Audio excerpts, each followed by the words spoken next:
네, 이제 모세오경 이후 성경을 보시도록 하겠습니다. 가나안 정착 이전이 모세오경이라면 가나안 땅의 삶을 이제 본격적으로 이스라엘 민족이 시작하는 이야기가 역사서 이야기입니다. 앞서서는 족장들 이야기였죠. 족장들이 가나안 땅에 살았습니다만은 이스라엘 민족이 가나안 땅에 살게 된 이야기는 여호수아서부터 출발하죠. 근데 우리는 여호수아서, 사사기, 룻기, 사무엘 상하서, 열왕기 상하서를 역사서라고 하지 않습니까? 그러나 이스라엘 민족은 역사서라고 하지 않습니다. 선지자의 글이라고 합니다. 이거 이해를 하셔야 돼요. 역사서인데 그들은 뭐라고 부른다고요? 선지자의 글로 부릅니다. 그러면 역사를 누구의 시각으로 보았다는 이야기입니까? 선지자의 시각으로 역사를 보았다는 겁니다. 어? 우리가 역사를 볼 때요, 그냥 내용 그대로 기록하는 것이 있습니다. 내용 그대로.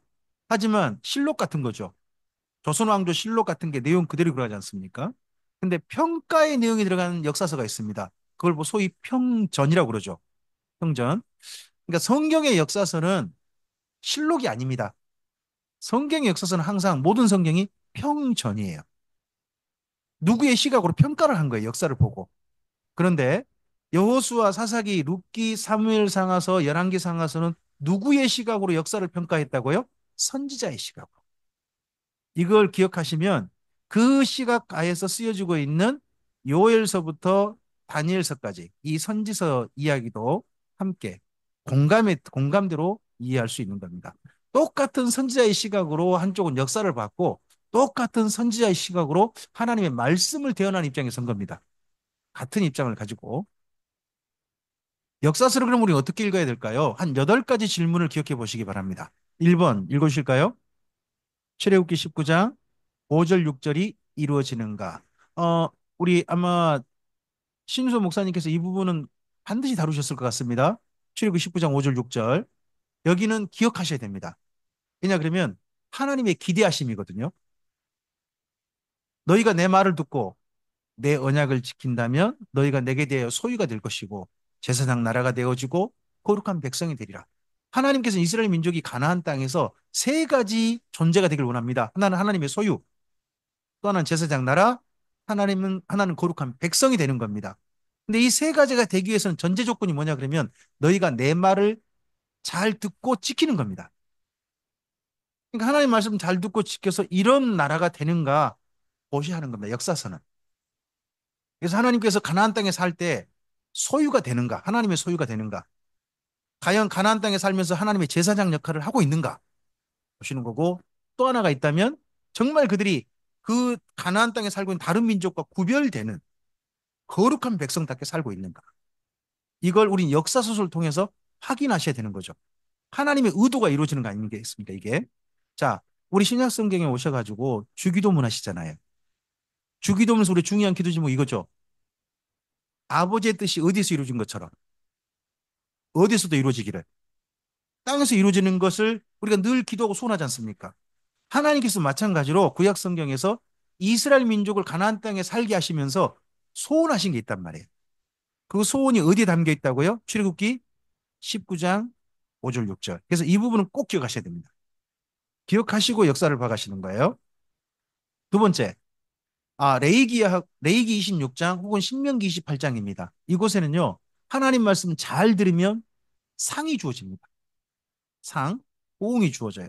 정반대로 말씀을 듣지 않으면요, 벌이 임하고 재앙이 임하고 심지어 신명기 28장엔 저주라고 표현합니다.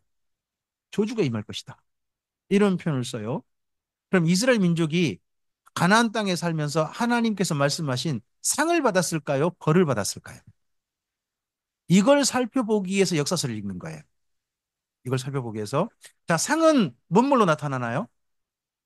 이스라엘 민족이 하나님 말씀 잘 들으면 첫째는요, 비가 내려요. 그 땅에 왜 비 내리는 게 중요하냐? 거기는 이른 비, 늦은 비가 와야 1년 농사가 돼요. 비가 안 오면 농사가 안 돼 버려요. 우리나라도 봄철 제때 비가 와야 되고요. 그러잖아요. 가을철에 또 비 많이 오면 안 돼요. 가을철에 비 많이 오면 우리나라 농사 망쳐버립니다. 다 있거든요. 또 가을철 너무 더우면 안 돼요. 너무 더우면요. 이 쌀알 있지 않습니까? 나랄이 거기에 그러니까 저기 저 탄성이 좀 줄어들어버리고요. 맛이 떨어져 버려요. 쌀의 모든 질이 낮아져 버리고요. 심지어 빈 쌀이 엄청나게 생겨버립니다. 그래서 우리나라에 적정한 온도가 있어야 되고 적정한 일기가 있어야 된단 말이죠. 마찬가지로 이스라엘 땅에는 이른 비, 늦은 비가 반드시 필요해요. 그래서 첫 번째 하나님께서 그들이 그 땅에서 하나님의 사람답게 살 때 비를 주시겠다 약속하세요. 두 번째 약속은요. 그 땅에 평화를 주시겠다는 거예요. 평화. 평화롭게 살게 하겠다. 우리나라 지금 몇 년 동안 평화롭게 살는 거죠? 6.25 후 벌써 70년을 평화롭게 산 겁니다. 우리나라에서 가장 평화롭게 살았던 때가 조선 말기 때 정도라고 합니다. 외세 침략 없이 내분은 있을지언정 외세 침략 없이 그나마 평화롭게 살았던 때가 상당히 오래 간 적이 있다고 해요. 근데 내전이 너무 심했죠. 내부에 뭐 무슨 사화 그런 거 있지 않습니까? 그런 건 심했지만 평안한 시간이 150년 같다고 해요. 우리나라 최장기 평화 시간이 그러니까 150년 정도인 거예요. 그런데 무려 6.25 이후 지금 남북 대치잖아요. 그런 상황에서 지금 몇 년을 이거 하나님의 복인가요, 아닌가요? 선물이죠. 이런 선물 받았을 때 뭔가 달라져야 되는 거죠. 평화가 있었을 때. 그리고 거기에 하나 더 세 번째 주어지는 게 번성입니다. 자, 농사가 잘 되고 그리고 평화롭게 살면 당연히 그 땅에 사는 인구가 늘고 삶이 풍요롭게 되죠. 이게 번성입니다. 번성의 삶을 그 다음 주시는 거고요. 하나 더 복이 있습니다. 그 뭐냐 그러면 이스라엘 민족이 이렇게 아름답게 풍요롭게 살 때 누구랑 같이 살았으면 좋겠어요, 하나님께서는. 자기랑. 하나님과 함께 같이 살았으면 좋겠어요. 그래서 마지막 복이 선물이 뭐냐 그러면 동거예요. 동거. 이게 레이기에서 살펴볼 수 있는 네 가지 하나님의 상입니다. 자, 다시 꼭 기억하시기 바랍니다. 뭐라고? 첫째 뭐라고요? 비가 오는 거예요. 두 번째요? 평화가 주어지는 거, 전쟁이 없는 겁니다. 세 번째는요? 번성하는 겁니다. 네 번째는요? 하나님과 동거하는 거, 함께 사는 거. 이걸 꿈꾸죠. 에스겔서 맨 끝에 가보면 새로운 그 땅에 돌아와서 성전 짓고 이름을 뭐라고 붙이라고 하냐 그러면 여호와 삼마. 여호와께서 거기 계신다. 그들과 함께 계신다. 하는 게 이스라엘 민족이 꿈꾸게 하는 하나님의 꿈입니다. 이 네 가지가 주어지는데 정반대로 벌은 어떻게 주어질까요? 벌. 벌은요, 세 가지예요. 칼과 기근과 전염병입니다. 칼은 전쟁이에요, 전쟁. 전쟁이 발발하고, 그리고 기근, 그리고 전염병이 도는 겁니다. 기근 그럼 떠오르는 사람 없으십니까? 엘리야, 엘리사. 3년 반, 7년이었지 않습니까? 이게 그때, 그럼 그때 하나님 뭐 내리셨다는 얘기입니까? 벌을 내리셨다는 이야기죠. 그리고 아람이라든지 이런 나라 자꾸 쳐들어와요. 쳐들어온단 말이에요. 그러면 그들이 이스라엘 민족이 뭘 받고 있는 거예요? 벌을 받고 있는 거예요. 벌을 주실 때는 왜 벌을 주실까요? 아이들을 한테 벌을 주실 때 왜 벌을 주세요? 이유는 좀 정신 차리라고요. 제발 좀 더 이상 잘못하지 말고 올바른 데 돌이키라는 거 아니겠습니까? 그래서 벌을 내릴 때 잘 보시면 하나님께서 항상 오라 오라라는 뜻이 있는 게 보입니다. 그 이야기를 우리는 아모스서에서 일부 읽고 아모스서에서 아모스 4장 가보시면 너희에게 이런 기근이 있는데 너희가 내게로 돌아오지 않았다. 너희에게 이렇게 전쟁이 많고 전염병이 생기는데 너희는 끝내 내게 돌아오지 않았다. 이런 표현이 계속 있어요. 그럼 하나님이 그런 일들 허락하신 까닭이 뭐라는 거예요? 제발 정신 차리고 내게로 오라 오라. 못 알아듣다는 거죠. 못 알아들었다. 자, 역사서를 읽으실 땐 그래서요. 여기 2번 레이기 26장의 보응, 상해 보응이냐 거래 보응이냐 이걸 잘 읽으셔야 되는 거죠. 그 시대에. 그다음에 세 번째 역사서 선지서를 앞을 보시고 읽어주실까요? 역사서 선지서를 함께 봐야 한다는 거예요. 이걸 연대기 안에 따로 보셔서는 안 돼요. 어느 시대에 선지자가 등장했다면 선지자 이야기는 그 시대에 읽어야 되는 거예요. 그 시대에. 그런 이야기는 우리 함께 역사서 살펴가면서 또 성경 정리해가면서 우리가 보도록 하겠습니다. 네 번째, 읽어주실까요? 왜 한 인물이 죽은 후부터 시작하냐는 거예요. 자, 여호수아서 어떻게 시작하죠? 모세가 죽은 후라. 여호수아서 그렇게 시작해요. 그다음에 사사기 어떻게 시작하죠? 여호수아가 죽은 후라. 그렇게 시작해요.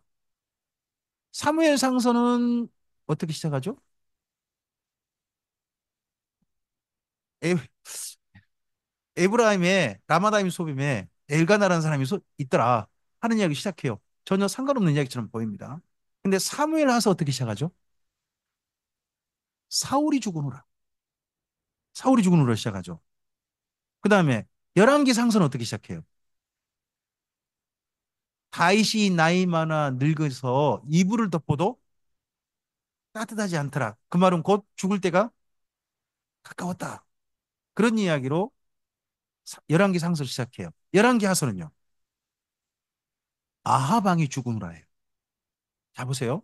역사서를 시작하는데 이상하게 상당히 많은 공통점이 나오죠. 누구누구가? 그럼 이렇게 일부러 이스라엘 민족이 일부러 역사서를 이렇게 시작하는 이유가 있겠죠. 성령께서 가만 감동하신 거잖아요. 또한 그렇게 믿으십니까? 저는 그렇게 믿습니다. 그다음에 역사서를 왜 누가 죽은 후라부터 이야기를 읽게 하시지? 하는 건 또 우리가 읽어봐야 될 내용이죠. 그렇잖아요? 근데 보면 특징이 뭐예요? 모세가 죽은 후에는 어떤 일이 일어나나요? 그게 여호수아서잖아요. 가나안 땅을 정복해요. 그죠? 그다음에 여호수아가 죽은 다음에 어떤 시대가 오나요? 사사기잖아요. 종교 암흑기가 와버려요. 종교 암흑기가 와버려요. 그다음에 사울 왕이 죽은 다음에 어떤 일이 오나요? 사울 왕가가 망해요. 다윗을 생각하지 말고 사울 왕가를 생각해 보세요. 사울 왕가가 망해요. 아합이 죽은 다음에 어떻게 일이 벌어지죠? 오므리 가문이잖아요. 그 가문이 오므리 왕가. 오므리 왕가가 망해요. 다윗이 죽은 다음에 어떻게 돼요? 성전이 세워져. 보면 앞에 사람들이 정말 잘 심으면 다음에 무슨 열매를 맺더라? 좋은 열매를 맺더라는 거예요. 근데 한 가지 좀 우리가 안타까운 게 이상한 게 보이는 거예요. 여호수아가 그렇게 좋은 인물이잖아요. 근데 여호수아가 죽고 난 다음에 그 다음 맺어진 열매가 종교 암흑기라는 거예요. 왜 이러지? 하는 걸 또 우리가 읽어야 되는 거예요. 왜 이러지? 하는 것도. 네. 그 다음 볼까요? 다섯 번째 읽으시겠습니까? 역사서를 읽으면 모든 사람은 다 사람이라는 게 읽혀져요. 사람은 사람이구나 하는 것이 읽혀집니다. 다윗도 솔로몬도 다 그러합니다. 여섯 번째 읽어주시겠습니까? 가끔씩 가다가 정말 그 특별히 하나님을 믿지 않는 사람들로부터 그런 비난을 받습니다. 우리나라 역사도 제대로 모르는 것이 왜 남의 나라 역사만 그렇게 열심히 주구장창 파냐고. 우리나라 왕 이름도 제대로 모르고 왜 남의 나라 왕 이름 그렇게 열심히 하냐고. 이런 소리를 가끔씩 듣습니다. 우리가 반성해야 됩니다. 우리나라 역사 열심히 배워야 됩니다. 사실은. 알아야 되고 그래야 되는 거죠.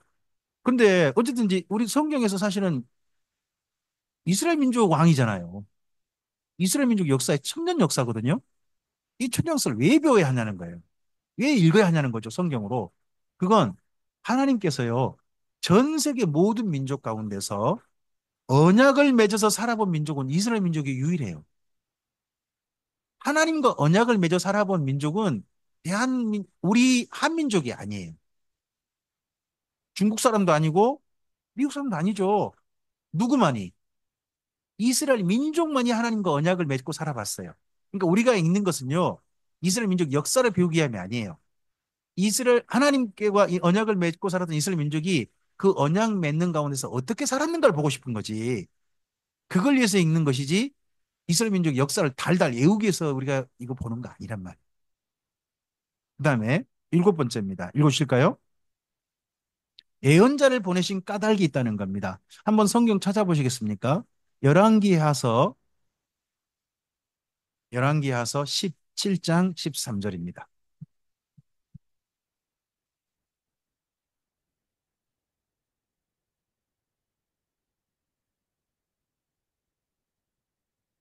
구약 성경 591페이지 정도네요. 네, 함께 읽겠습니다. 여호와께서 각 선지자와 각 선견자를 통하여 이스라엘과 유다에게 지정하여 이르시기를 너희는 돌이켜 너희 악한 길에서 떠나 나의 명령과 율례를 지키되 내가 너희 조상들에게 명령하고 또 내 종 선지자들을 통하여 너희에게 전한 모든 율법대로 행하라 하셨습니다. 자, 여러분 보십시오.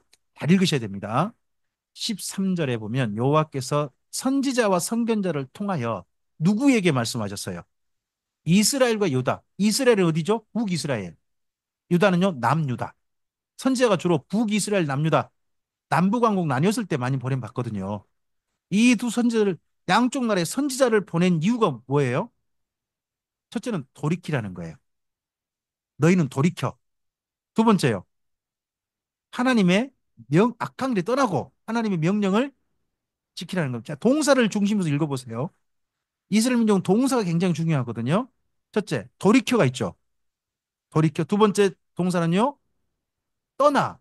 세 번째는요, 지키라. 그렇죠? 그리고 마지막 하나가 뭐예요? 행하라. 지키라. 그리고 맨 마지막에 행하라. 행하라. 이것이 선지자들의 모든 선포 메시지의 요약이에요. 우리는 선지서를 어떻게 읽나요? 선지서를요, 제가 예전에 읽었을 때, 예전에 배웠을 때요, 다 구속사로 배웠어요. 예수님을 통해서 구원하는 메시지, 이걸 찾으려고 많이 노력을 했어요. 그렇게 실제 신학교 제가 배웠고요. 그렇게 성경 읽도록 제가 지도를 받았어요. 그러고 난 다음에 선지서를 읽을 때 큐티라는 것도 제가 13년 그렇게 했습니다만은 할 때 항상 뭘 찾았냐 그러면 이 속에 예수님과 관련된 말씀이 없나? 우리를 구원하신다는 말씀 없나? 이런 걸 보려고 했어요. 그런데요. 방금 여기 실제 구약 성경에서 선지서를 요약해 준 거예요. 7장 13절이. 선지자들의 메시지는 네 가지라는 거죠. 크게 네 가지. 첫째, 돌이키라. 두 번째, 뭐라? 떠나라. 세 번째, 뭐라? 지키라. 네 번째, 뭐라? 행하라. 이게 선지자들의 메시지였다는 거예요. 이걸 안 하니까 누구를 이야기해요? 너희 시대는 답 없다. 하나님은 너희로 하여금 돌이키고 떠나고 지키고 행하라고 하는데 너희 이 말 도저히 안 듣는구나. 그러니까 하나님께서 너희가 아니라 나중에 너희 후에 남은 사람들 데리고 누구 만나게 해서 메시아. 그를 만나게 한 날, 그날이나 뭔가 희망이 있겠다 하고 메시아에 그 다음 붙는 거거든요. 그 시대 사람들에게는 이 네 가지라는 말이에요. 자, 이 네 가지를 방금 돌이키라, 떠나라, 지키라, 행하라를요, 한 단어로 바꿔보세요. 한 표현으로 바꿔보세요. 예, 이게 회개하라예요. 자, 회개하라는 네 가지가 들어있다는 걸 기억하셔야 됩니다. 회개하라는 네 가지가 들어있는 거예요. 첫째, 뭐이세요? 돌이키는 거예요. 그리고 그 악에서 어떻게 하셔야 돼요? 떠나셔야 돼요. 하나님께로 돌이키고 악에서 떠나는 거예요. 그 다음 또 뭐 하셔야 돼요? 지키고 그 다음 또요. 여기까지가 회개예요. 우리가 회개를 뭐예요? 내가 잘못했습니다. 용서하여 주시옵소서. 이걸 회개라고 생각을 해요. 그럼 반성이에요. 그럼 반성이고요. 성경에서 말한 회개는 이 네 가지가 포함된 걸 회개라고 해요. 선지자의 메시지를 한 단어로 세례 요한이 표현한 거예요. 뭐라고요? 회개하라. 천국이 가까이 왔다. 자, 그다음 8번 읽어주시겠습니까? 앞을 보시고요. 하나님은 무엇을 기대하셨는가? 하나님께 기대하신 게 뭐였다고 할까요? 출애굽기 19장 5절 6절을 기억하시라고요. 그걸 기대하셨습니다. 그리고 신명기에서 보시면 신명기에서 우리 보셨는데 사실 신목사님께서 자꾸 우리에게 읽게 해주셨습니다.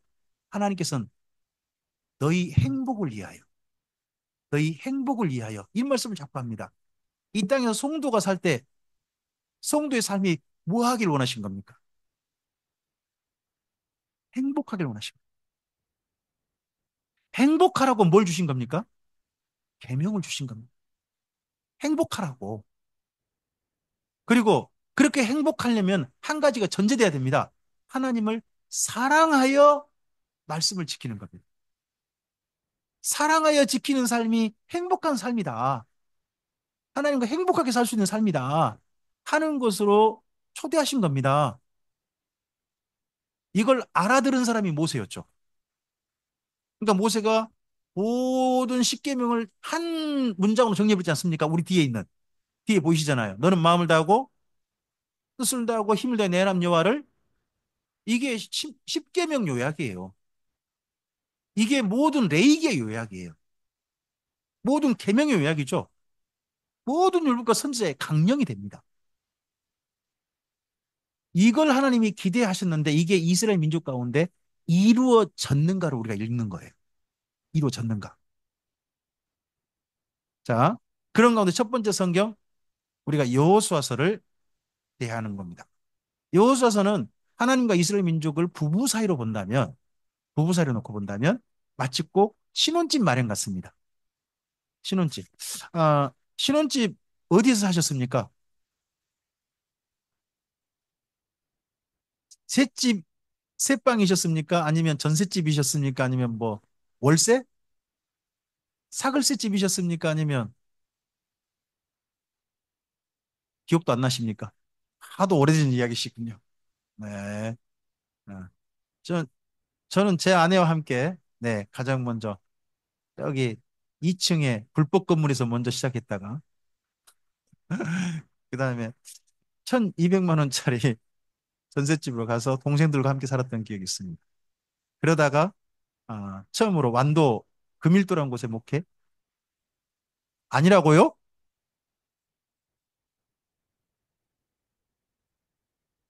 맞지 않나요?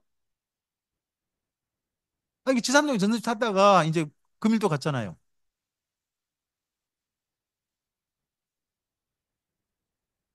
2층 집은 그냥 나만 살았나요? 그랬구나. 나하고 동생들만 살았구나. 네, 네. 미안합니다. 예, 기억이 왜곡됐습니다. 죄송합니다.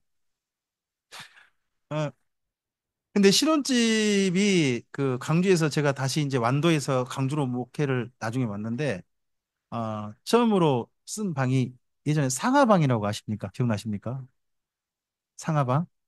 상하방에서 집사람하고 저하고 우리 큰딸, 그렇게 처음 그것에, 큰딸 그리고 작은 딸까지 네 명이서 상하방에서 함께 살았던 기억이 있습니다.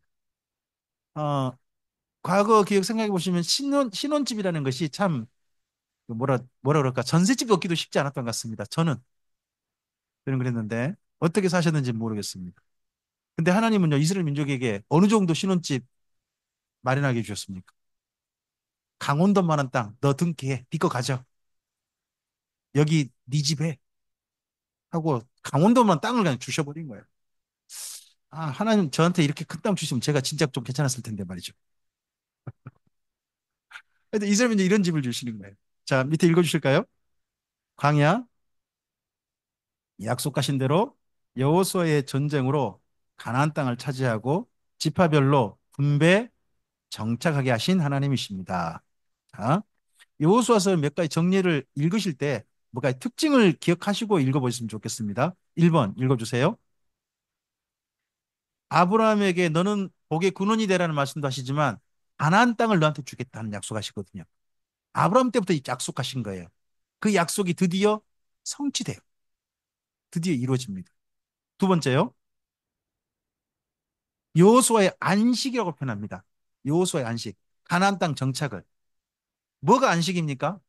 드디어 내 집 마련할 때부터 안식입니다. 쉽게 말하면 이 말이 그 말입니다. 내 집 마련하면 더 이상 먹은 걱정 없다. 이사 걱정 없다는 겁니다. 여기 가나안 땅을 여호수아에 살기 전에 어떻게 했습니까? 계속 떠돌았습니다. 떠돌았지 않습니까? 그 떠도는 생활 드디어 종착이 뭐였어요? 가나안 땅 정착이잖아요. 그걸 이룬 사람이 누구? 이걸 보고 여호수아의 안식이라고 표현합니다. 드디어 내 집 마련한 겁니다. 네. 그다음에 세 번째 읽어주세요. 레이기도로 살아볼 레이기를 시내산에서 받았죠. 근데 그 삶을 실제로 실천해 볼 장소는 어디? 가나안 땅입니다. 시내산이 아니고 가나안 땅에서 그 삶을 실천하도록 그 땅을 부여받은 겁니다. 그다음에 네 번째입니다. 예, 신혼집 마련이고요. 다섯 번째요.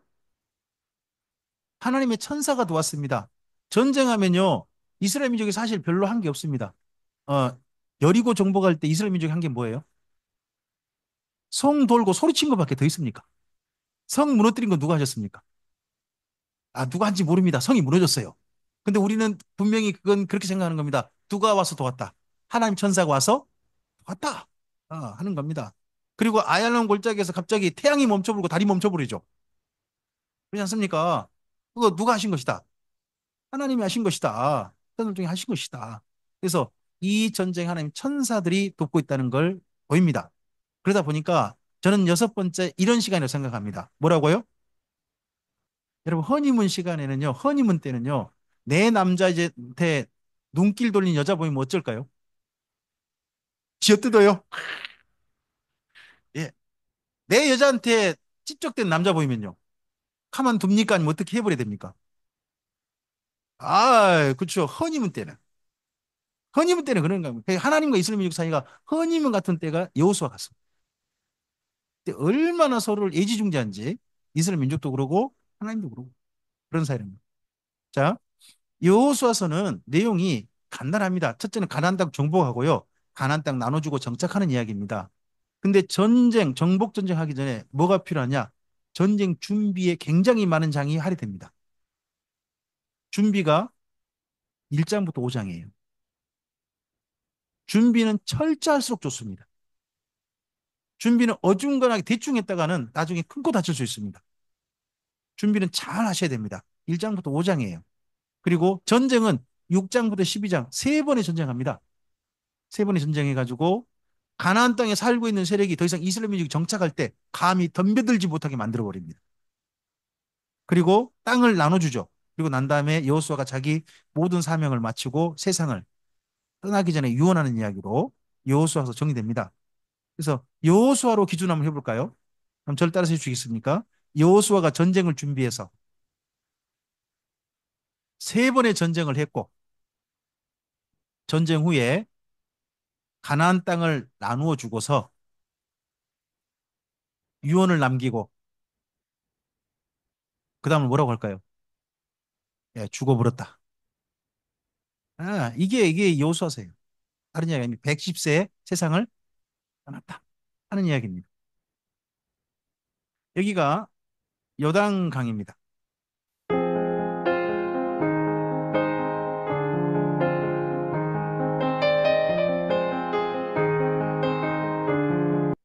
이게 강으로 보입니까? 뭘로 보입니까? 예, 우리 식으로는 또랑이라고 그러고 그지 이거지 이걸 갖다가 강이라고 하는 건 말이 안 되죠 보이잖아요. 근데 이들은요 물도 안 흐르는데 강이라고 그럽니다. 혹시 기송강이라고 기억나십니까? 성육도 기송강 뭐 이런 강 있잖아요. 비송강 말고 기송강 거기는 갈멜산 밑에 흐르는 강이에요. 갈멜산 밑에. 근데 거기는 물이 안 흘러요. 근데 뭐라고 불러요? 강이래요. 말이 돼요, 안 돼요? 우리는 말이 안 되잖아요. 근데 그들은 말이 돼요. 왜요? 우기 때 철철철 물이 흘러내리거든요. 그러니까 거기 강이래요. 근데 우리는 일반적으로 갈 때 우기 때 갈까요? 건기 때 갈까요? 거기를. 건기 때 가면 물이 흐를까요? 안 흐를까요? 안 흐른데 그걸 강이라고 하니까 우리는 좀 희한한 거예요. 좀 더 볼까요?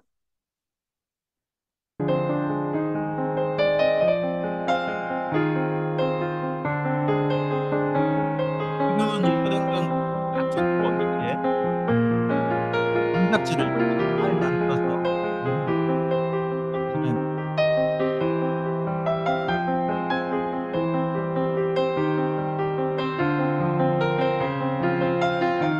한번 볼까요? 여기는 길갈입니다. 길갈이 어디죠? 네, 남원에 있습니다. 남원에 가시면 길갈교회라는 교회가 있습니다. 우리 교회에서 협력하는 교회입니다. 길갈교회. 근데 길 갈 때, 길갈이라는 그 이름은 이렇게 생각하시면 됩니다. 우리나라 그거하고 비슷해요. 길을 갈 때, 출발할 때 어디서 출발할까요? 길을 갈 때. 네, 길갈. 그러면 길갈은 뭐예요? 베이스 기지예요. 출발 지점이에요. 이스라엘 민족이 이 가나안 땅에 들어와 가지고요. 길갈에서 베이스 기지를 쳐요. 전쟁하러 갈 때 남부 전쟁, 그리고 세겜을 올라가는 길 전부 다 길갈에서 출발해요. 물론 나중에 하솔과의 전쟁, 북부 전쟁은 정확하게 표현되지 않았어요. 하지만 길갈은 상당히 중요한 이스라엘 민족의 출발점이에요. 그리고 이곳에서 그들이 세 번째 유월절을 지키거든요. 유월절 지키면서 할례도 행해요. 길갈이란 본래 의미는 굴러갔다예요. 뭐가? 자기들 수치가 할례 받지 못했던 수치, 애굽의 수치가 다 굴러가 버렸다. 해가지고 길갈이거든요. 길갈은 그래서 상당히 중요한 도시입니다. 중요한 도시도 아니고 지금 가면 유적지도 없어요. 지금 이거 어떻게 유적지로 보이세요?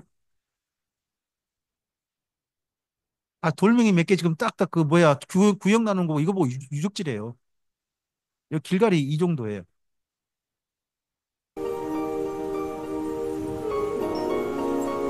유적지로 보이시나요? 그럼 여기 가자 그러면 여러분 가시겠습니까? 안 가시겠습니까? 그래서요, 한 가지 여러분 성지순례 가면 뭐 보고 올까요? 어떤 분이 그렇게 말했대요. 성지순례 뭐 보고 왔어요? 하고 물어보니까 순 돌멩이만 보고 왔어. 남은 게 뭐밖에 없어요. 돌멩이 몇 개 남은 거 그거 보고 온단 말이에요. 그거. 그러다 보니까 그런 이야기를 한다는 거예요. 사실 그 이야기가 상당히 좀 일리가 있습니다. 일리가 있는 이야기. 길갈이 그래서 보통 그 성지순례 코스를 안 가는 걸로 알고 있습니다. 해봤자 아무것도 없잖아요. 자, 여호수아서는 몇 번 전쟁한다고요? 세 번 전쟁합니다. 한 번은 족장로라는 길로 가는 겁니다. 세겜으로 올라가는 길이에요. 여아 벳세 어디죠? 여리고, 아이성, 베델, 세겜. 여기가 가운데 산지길로 올라가는 길입니다. 남부에는 유다 산지고요. 여기 세겜까지 가면 에브라임 산지입니다. 산지길로 쭉 가는 길이거든요. 산길이죠, 산길. 마치 우리나라 같으면 소백 산맥을 지나서 태백 산맥으로 해가지고 설악산 가는 길이라고 할까요? 그렇게 쭉 가는 길. 뭐 이쪽 소백 산맥은 속리산 있지 않습니까? 속리산 거기 출발해가지고 저쪽 태백산까지 가는 그런 길을 확보했다 하는 게 여기 족장로 확보입니다. 이 길이 왜 중요하냐? 이스라엘 민족이 이 길을 통해서 군대가 이동해요. 해안 쪽으로는 너무 강한 족속이 살고 있어가지고요. 군대 갔다가는 이동하다가 크게 다쳐버릴 수 있어요. 안전하게 이동할 수 있는 길이 여기 하나 있고 또 하나가 세겜이 중요해요. 세겜이. 오늘 사실은 그 앞서서 신명기에서 그 말씀 하셔야 되는데 이 세겜에 가면 두 산이 있거든요. 그리심산과 에발산이라는 산이 있어요. 두 산에 서로 마주보고 복과 저주를 선포하겠어요. 그걸 이 첫 번째 족장로 확보할 때 세겜 올라가서 하는 거예요.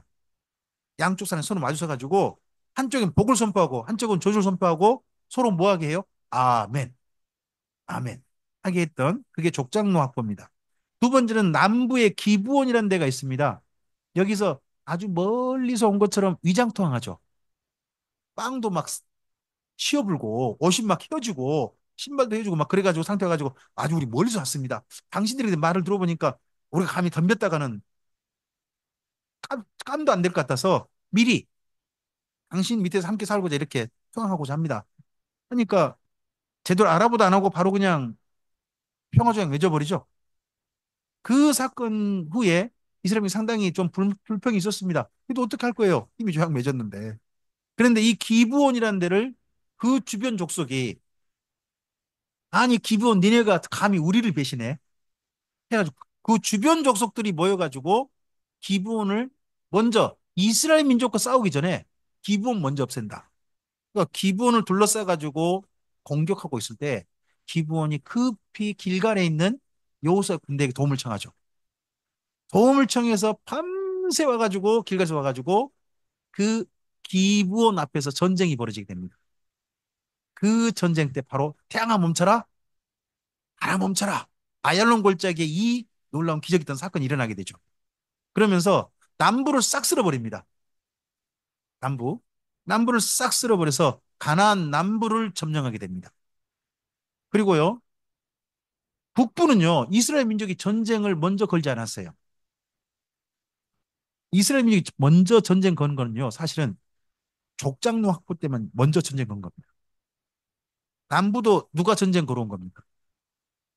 이스라엘 민족 먼저 움직인 게 아니에요. 그 주변 족속이 기브온을 치니까 더우러 간 겁니다. 돌아간 거고 북쪽은요 아예 하솔이라는 데서 전쟁을 선포했어요. 이스라엘 민족에게. 니네가 굴러온 돌이 감히 박힌 돌 우리들한테 건드려? 다시 니네 나가! 하고 싸움을 걸어온 거예요. 그래서 하솔을 중심으로 모인 북쪽의 강력한 세력들과 이스라엘 민족이 붙게 됩니다. 붙어서 이스라엘 민족이 이겨버립니다. 그래서 이스라엘 민족이 자, 세 군데를 장악하게 된 거죠. 하나는 족장로, 뼈대 같은 거, 거길 장악합니다. 남부, 그리고 북부, 여기를 장악하는 전쟁이 여호수아의 세 번 전쟁입니다. 자, 그걸 한번 지도를 통해 볼까요? 길갈역입니다. 모압 평지에서 길갈로 넘어와서 길갈에서 먼저 여리고 정복하죠. 여리고 다음에 조그만 데 시비 보죠. 이름도 아이잖아요. 얘가 산대요. 아이. 그래서 아이 했는데 아이한테 되게 대죠. 아, 얘라고 함부로 하면 안 됩니다. 그래서 여기서 데이고 그다음에 베델로 거쳐서 어디까지? 세겜까지 갑니다. 세겜이 바로 이런 곳입니다. 가운데 골짜기가 있고요. 그리심산 에발산 사이에 도시가 형성돼 있습니다. 아, 이곳은요. 이스라엘 민족이 살지 않습니다. 팔레스타인이 살고 있습니다. 팔레스타인이. 가보면 중요한 도시에 이스라엘 민족이 많이 안 삽니다. 좀 전에 헤브론 보셨죠? 헤브론도 팔레스타인 사람이 삽니다. 베들레헴 굉장히 중요한 도시 아닙니까? 베들레헴도 팔레스타인 사람이 삽니다. 상당히 많은 곳에 가면 그 이스라엘 민족과 팔레스틴 사람 사이에 갈등들을 실제로 성지순례 때 목격하게 됩니다. 여기도 그런 곳 중에 한 곳입니다. 그리고 남부 전쟁입니다. 남부는 어디요? 기브온. 여기 보이시죠? 아얄론 밑에 기브온이 있습니다. 여기 때문에 전쟁이 벌어지게 되는데요. 네, 기브온 치려고 모이니까 다시 길갈에서 출발합니다. 길갈에서 출발해서 이쪽을 남쪽을 쓸어버리게 됩니다. 남쪽 주요 도시들을 싹 쓸어서 점령하게 됩니다. 그리고 북부는요, 여기 하솔이라는 데가 있습니다. 하솔. 이 하솔은요, 사사기 때도 나와요. 사사에 혹시 여사사들은 기억나십니까? 두보라, 바라. 그러니까 싸웠던 상대편 진영의 장군이 시스라예요, 시스라. 여자한테 여기 팍 뚫려 죽었던 남자. 그죠? 그러니까 여자 앞에서 함부로 자면 안 돼요. 깊이 잤다가 여자가 여기다가 말뚝 박아 버릴 수 있어요. 아, 무서운 여자랑 함께 잔다는 게 무서운 거예요. 목숨을 자야 되고. 하여튼 그 일이 벌어진 데가 바로 또 하솔입니다. 하솔이 그러니까 여기 여호수아 때문에 있는 게 아닙니다. 사사기 때도 하솔이 존재해요. 이때 근데 전쟁이 진 거죠. 어, 일단은 어디서 출발, 이스라엘 민족이 어디서 출발한 이야기 안 나와요. 그러니까 우리는 당장 어디로 갔는 겁니까? 길갈. 길갈에서 여기까지 올라가가지고 전쟁에서 이긴 겁니다. 그럼 보십시오. 남부 확보했고, 중부 확보했고, 산지길 확보했고, 어디? 북부 확보했잖아요. 그러면 어디는 전쟁 안 했어요? 여기 해변가. 여기 누가 살아요? 여기가 다이당 때까지 이스라엘 민족 괴롭히는 블레셋이 삽니다. 하지만 블레셋도 이스라엘 민족이 정착하는데 이제 더 이상 뭘 하지 않습니다. 이스라엘 민족 기세에 눌려버린 거죠. 그러니까 이스라엘 민족이 가나안 땅을 다 정복했다. 그건 말이 안 됩니다. 말이 안 되지만 이스라엘 민족이 정착하는데 가나안 일곱 족속이 더 이상 덤벼들지 못했다. 이걸 만들어낸 사람이 누구? 여호수아였다는 거예요. 여기가 여리고입니다. 여리고에 하면 넓은 평지가 있고요. 이 평지 이쪽에 산 밑에 정도에가 옛날 여리고 성이 있었을 겁니다. 이 산은 뭐죠, 그러면? 이 산 타고 올라가면 어디가 나와요? 여기 여리고에서 이 산 타고 올라가면 뭐가 나와요? 이 산 이름이 시험산이에요. 예수님이 40일간 금식했다는 그 시험산이에요. 이 시험산 타고 쭉 올라가면 뭐가 나와요? 예루살렘이 나옵니다. 그래서 여기 이쪽 갈릴리에서 와가지고 이 여리고에서 하룻밤 자고 그리고 여기서 산 타고 올라가서 네, 뭐 베다니, 벳바게 거기 들러가지고 감난선 넘어서 예루살렘 가는 길이 이 산 넘어가는 길입니다. 여리고를 잠깐 보실까요?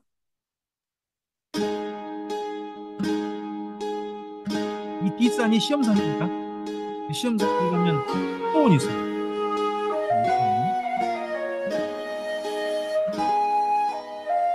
자, 예전에요, 유적지는 이런 언덕배기 위에가 도시 유적지가 있습니다.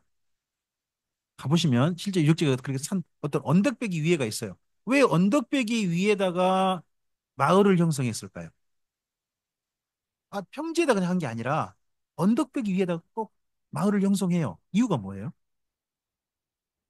네, 적이 쳐들어오면 막기가 좋은 거예요. 그러면 이 언덕배기 위에다가 뭘 둘러쌌을까요? 성을 둘러싸는 거죠. 성벽을 둘러싸가지고 적이 올 때 막을 수 있는 충분한 준비를 하고 하는 겁니다. 여리고는 외벽과 내벽이 있었을 걸로 보입니다. 외벽과 내벽이 있는데 그 사이가 제법 거리가 있는 거죠. 그러니까 외벽과 내벽 사이에 집들이 있어요. 집들이 그 집 중에 누구의 집이 있죠? 우리가 유명한 집 있잖아요. 라합. 그러니까 라합이 성벽 위에 있다 그러는데 성벽이 넓은 게 아니고요. 외벽과 내벽의 그 중간인 거예요. 그 중간에 있는 집을 갖다 성벽 위의 집이라고 표현한 거예요. 성벽 사이에 있는 집입니다, 사실은. 그런 집입니다.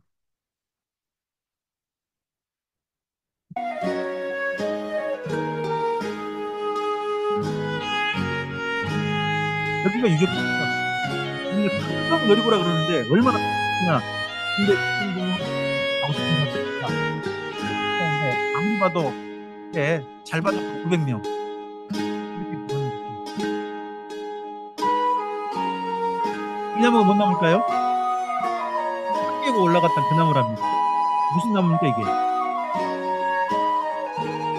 꽃나무 아닙니다. 아, 그 나무는 올무화과 나무라고. 수염산. 올무화과는 뭐가 있다고요?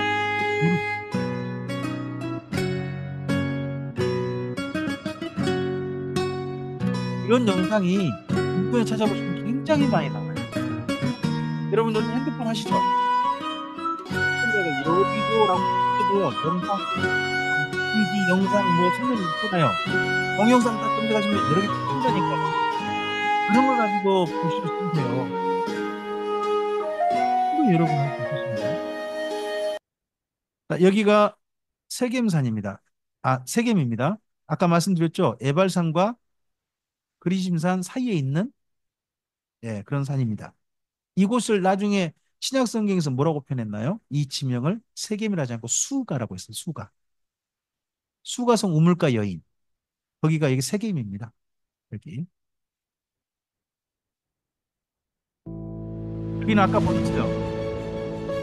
윤선 목사님 먼저 보여주셨기 때문에 넘어갑니다. 여기가 기부원입니다. 여기 보이는 산, 여기 뭐 뺑뺑 올라간 여기 있죠? 여기가 기부원이에요. 기부원. 그럼 사진을 어디서 찍었을까요? 사진 찍은 곳은 어딜까요? 기부원 바로 건너편 이 골짜기 건너편 이곳을 가리켜서 기부아라고 해요. 기부아. 누가 혹시 떠오르실까요? 기부아 출신 왕이 있어요. 왕. 사울왕. 사울왕의 고향이 기부아입니다. 그래서 사울왕이 자기가 존경했던 한 사람을 기부아에다가 무덤을 마련합니다. 그 사람이 세상을 떠나자 그분의 무덤을 기부아에다가 마련해요. 그분이 사무엘입니다. 그래서 사무엘의 무덤이 있었을 곳이 이 기브온 건너편, 골짜기 건너편인 기브아입니다. 그래서 기브아와 기브온은 골짜기 사이 두고 있는 언덕 사이입니다. 양쪽 언덕. 그렇게 되어 있습니다. 이제 이런 지명들을 놓고 보시면 나중에 성경 읽을 때 굉장히 도움이 됩니다. 실제. 음. 기브온이 이쪽이 여기만 기브온이 아니고요. 기브온과 주변에 딸린 성으로 되어 있습니다. 그러니까 기브온은 중심지고 그 주변 여러 성읍들도 기브온 세력인 거예요. 큰 세력이었을 걸로 보입니다. 여기는 북부 하솔입니다. 아, 어디가 하솔로 보입니까? 이런 평지만 언덕배기 위에 이거 그냥 이런 데 있잖아요. 이런 데가 하솔이에요. 근데 여기가 어디냐 그러면 여기가 이스라엘 평원 있는 데거든요. 평원 있는데 언덕배기 딱 올라와 있는 거예요. 굉장히 넓게. 그럼 뭐가 도시를 넓게 형성할 수 있잖아요. 또 주변이 뭐가 많아요? 이스라엘 평원이니까 농사 지을 수 있는 엄청난 땅이 있는 거죠. 그리고 이스라엘 평원은요, 강력한 무기를 마음껏 쓸 수 있어요. 그 당시에 제일 강력한 무기가 뭘까요? 예? 철 병거, 전차죠, 전차. 전차를 마음껏 몰고 다닐 수 있어요. 왜요? 평지니까. 이곳이 자칫하면 여러분 골짜기에서 전쟁이 있다 그러니까 골짜기에서 여러분 골짜기에서 테이크 끌고 가면 효과가 있습니까? 없습니까? 위험할 수도 있을 것 같습니다. 우리나라 골짜기 같으면 계곡 그렇게 떠오르잖아요. 근데 거기 성경에서 골짜기는 산과 산 사이를 말합니다. 산과 산 사이를 무조건 골짜기라고 해요. 그러니까 이스라엘 평원도 뭐라고 하느냐? 다른 말로 무기또 골짜기라고 불러요. 무기또 골짜기. 그걸 신약 성경에서 뭐라고 표현했죠? 아마겟돈. 네, 그런 표현이 이런 데서 연결됩니다. 하솔 한번 볼까요? 하솔을 보시면 주변 땅으로부터 상당히 높은 데 도시가 형성되어 있습니다. 강력하게 방어할 수 있는 곳입니다.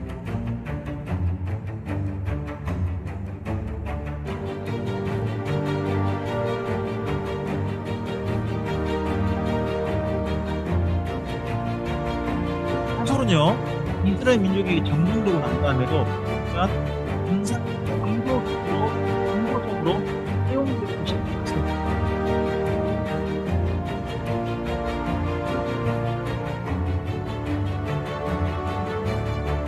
그래가지고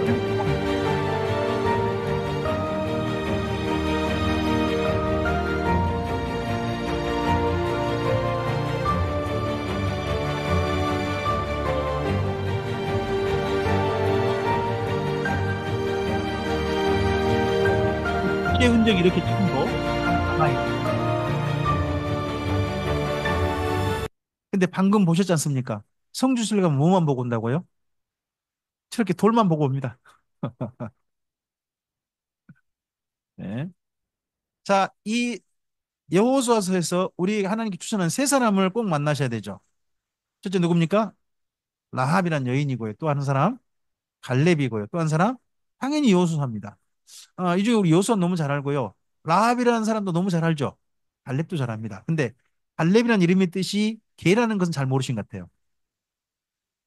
갈렙의 이름의 뜻이 DOG, 도구입니다. 도구. 도구예요. 그럼 갈렙을 우리나라식으로 불러봐요.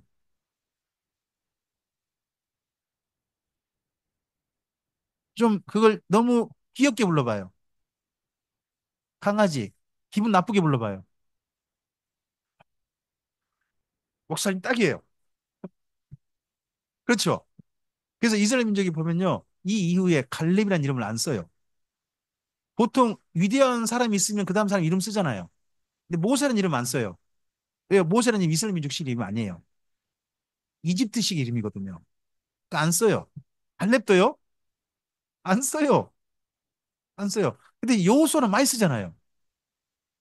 여호수아 얼마나 많이 써요. 여호수아 다음에 이사야가 여호수아예요. 호세아도 여호수아예요. 나중에 예수님도 쓰셨잖아요. 예수님도 원래 여호수아예요. 그걸 그 시대에 발음을 했을 때 예수로 가신 거예요. 예수스. 굉장히 많이 썼잖아요. 미리암이라는 이름 얼마나 많이 써요. 미리암. 미리암이요.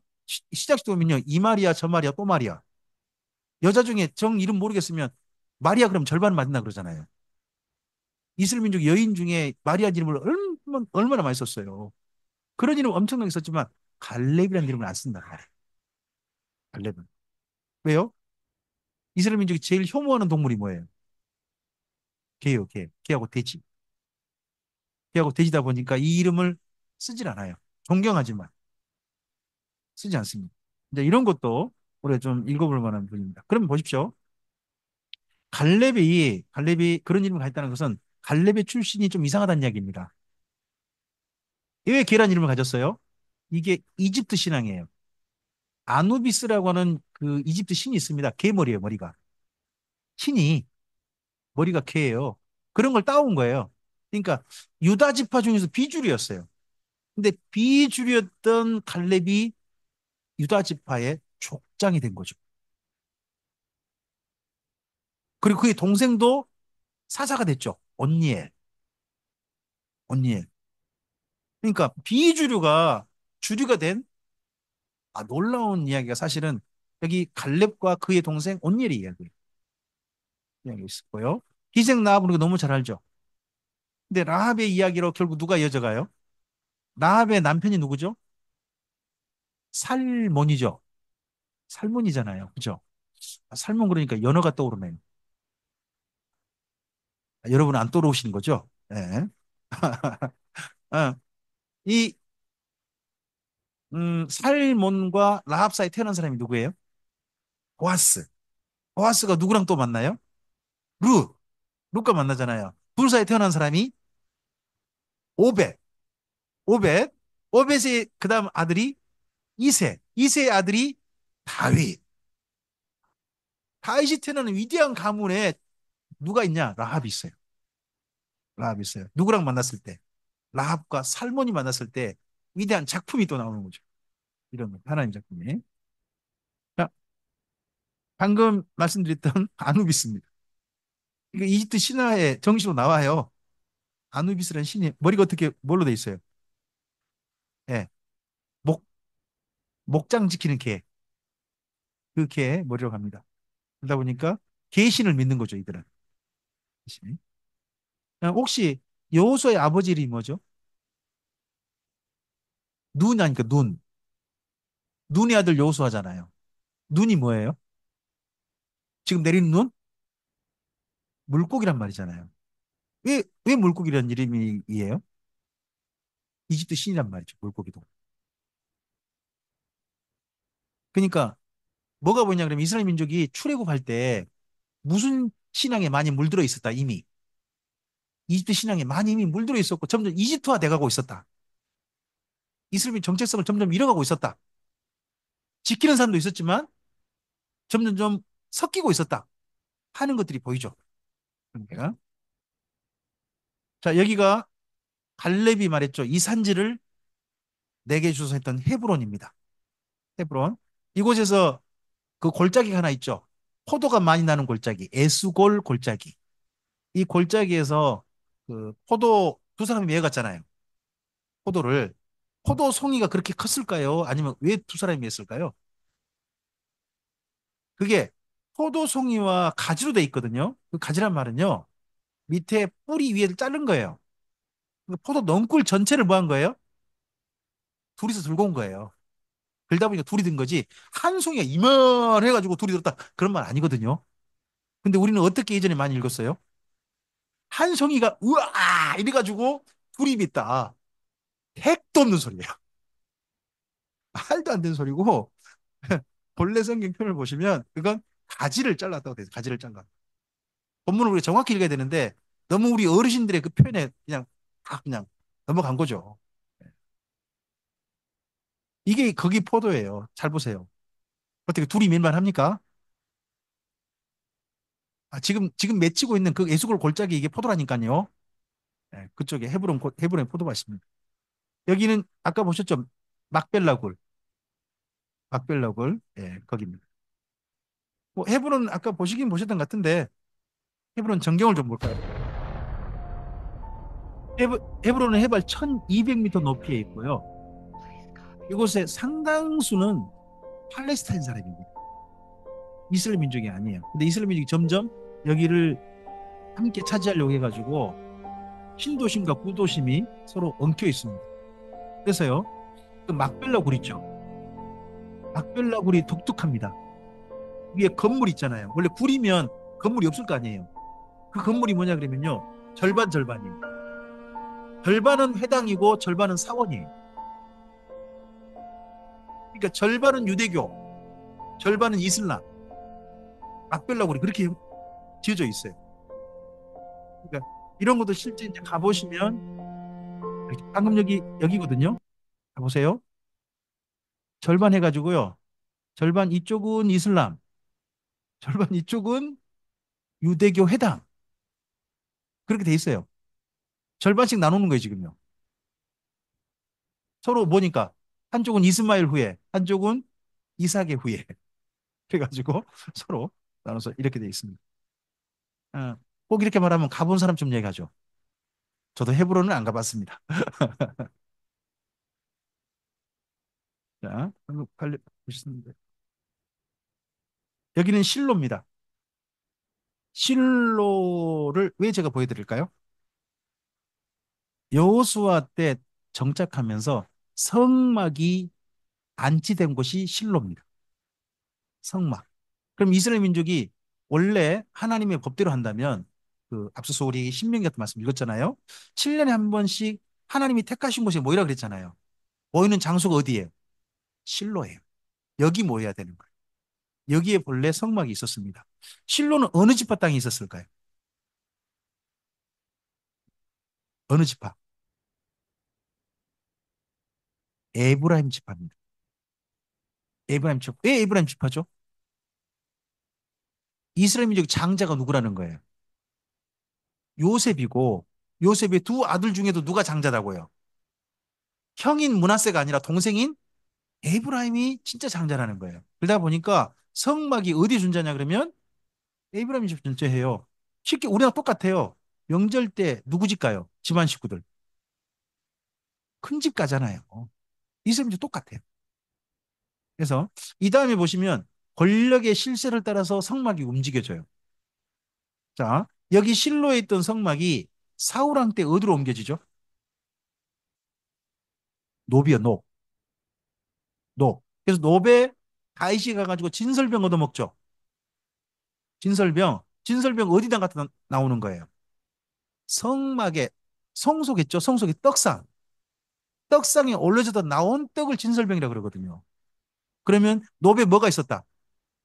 성막이 그쪽으로 옮겨졌다는 이야기예요. 그랬다가 성막은 기란 여아렘으로 막 터져버리고, 예? 법궤도 이곳저곳 있다가 나중에 법궤를 다시 어디로 안치시켜요? 다이성, 예루살렘으로 옮기잖아요. 그 다이성에 누가 살고 있어요? 다윗이 살고 있어요. 그러면서 하나님의 법궤도 어디로 가져와 버려요? 거기로. 보면 권력의 실세와 성막이 함께 움직이고 있는 게 보여요. 쪽으로. 실로 유적지인데요. 방금 보셨던데요. 가보면 유적지 해가지고 우리 가보면 사실 이런 것만 보고 오는 거예요. 주변에. 어떻게 보면 조금 좀 마음이 웅장해지고 기도할 맛이 나고 그럴까요? 그런 생각 딱 드는 거예요. 그것도 없구만. 사실 이런 말씀 많이 나온다니까요. 그래요. 숨 돌멩이만 보고 오잖아요. 네. 그럼 설명드릴 게 있습니다. 이 집 있죠? 이게 이스라엘 민족의 집이거든요. 집이 전부 다 어떤 식으로 형성됐나요? 네모지죠. 그 집집이 연결돼 있죠. 이걸 보고 사방 형식이라 그래요.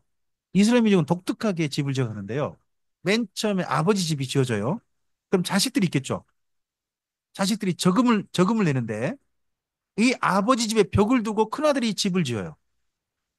또 작은아들이 집을 짓고 이제 결혼하면 그렇게 벽을 붙여서 짓는 거예요. 집을 한 채 한 채 더 지어져 가는 거예요. 그럼 이 집 전체가 원래는 누가 사냐 그러면 한 시족이 이렇게 되는 거예요. 이걸 뭐 사방 형식의 집이라고 해요.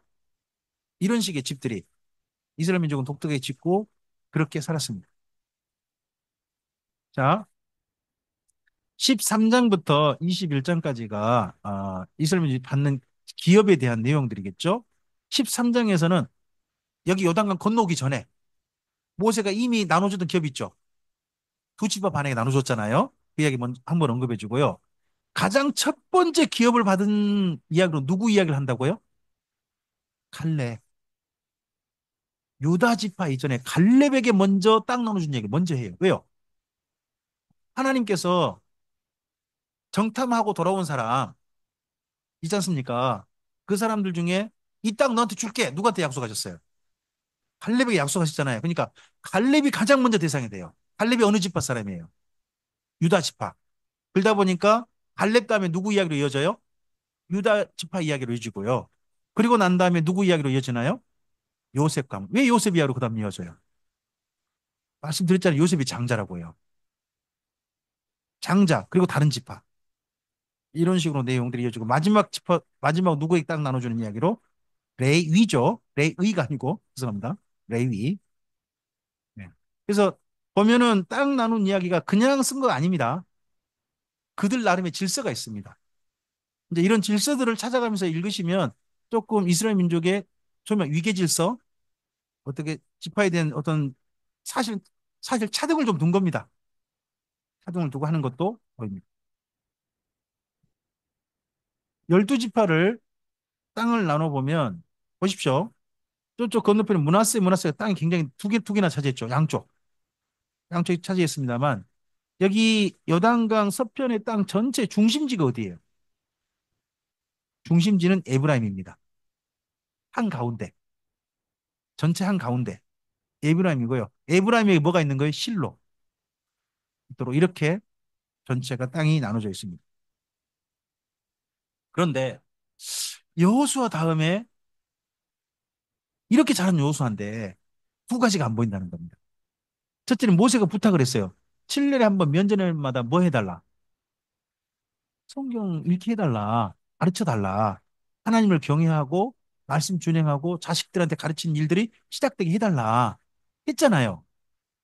근데 이 일을 끝내 못해요. 여호수아가. 또 하나 뭘 안 했어요? 전체 지파를 총괄 책임지는 그런 지도자를 세우지라. 모세는 자기가 세상 떠나면서 자기를 대신해서 이스라엘 민족 전체를 책임지는 지도자를 구했잖아요. 그가 누구? 여호수 아닙니까? 그럼 여호수도 그 다음을 구했어야 될 텐데 이게 너무 급격한 제도 변화예요. 급격한 제도 변화가 가져오는 폐해가 후계자를 세우지 않았다는 거예요. 단말로 해볼까요? 후계자를 세우지 않았다는 말은 어떤 체제로 바꿨을까요? 여호수아 이후 체제가 정치 체제인 거예요. 어떤 체제로 바뀌었을 것 같아요? 첫째는요, 대제사장과 지파 자치주의로 바뀌게 돼요. 대제사장 거기 모인다. 대신에 지파는 어떻게 한다? 이제 각자 자기의 일은 자기가 알아서 한다. 알아서 척척척 스스로 어리니. 뭐 이런 식으로 전체가 지파가 나눠져 버리는 거예요. 여호수아 그러니까 어떻게 보면 여호수아가 체제를 전환시켜 보려고 했다고 볼 수도 있어요. 근데 너무 급격한 체제 전환이 이스라엘 민족에 도리어 부정적 영향을 가져왔다 하는 그런 것일 수도 있다는 겁니다. 그래서 잘 보면 이 두 가지를 안 했던 것들이 여호수아 그렇게 잘했거든요. 그다음 어떤 시대로 와요? 사사기 종교 암흑기로 가버렸단 말이에요. 그렇게 잘했는데 이게 참 생각해 볼 만한 거예요. 제가요 역사서를 읽다가 한 가지 좀 깨달은 게 있어요. 왜 어떤 사람이 죽은 후로 이렇게 시작하지? 하는 걸 읽다가 깨달은 게 뭐냐 그러면요.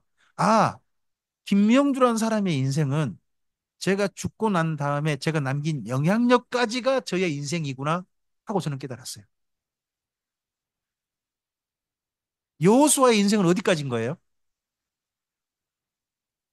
슬프게도 사사기까지인 거예요. 모세의 인생은 어디까지인 거예요? 여호수아 때까지인 거죠. 그리고 다윗의 인생은 어디까지예요? 솔로몬 때까지인 거예요. 그 다음 때 우리가 남겨놓은 영향력 거기까지가 내 인생이라는 거예요. 내가 이 땅에 죽으면 인생 끝난다 생각하시면 안 돼요. 내가 남겨놓은 영향력이 뭐다? 내 인생이다 하는 것이 역사 속에서 우리 분명히 보입니다. 그래서 이어지는 사사기 이어지는 여호수아 이어지는 시기가 사사기인데 제가 제목을 이렇게 붙일 수밖에 없다고 봅니다. 슬픈 이때가 신혼이에요, 신혼. 하나님하고 이스라엘 민족이 함께 사는 신혼이잖아요. 신혼이면 몇 년은 깨가 쏟아져야 돼요? 신혼 몇 년 가야 되는 거예요?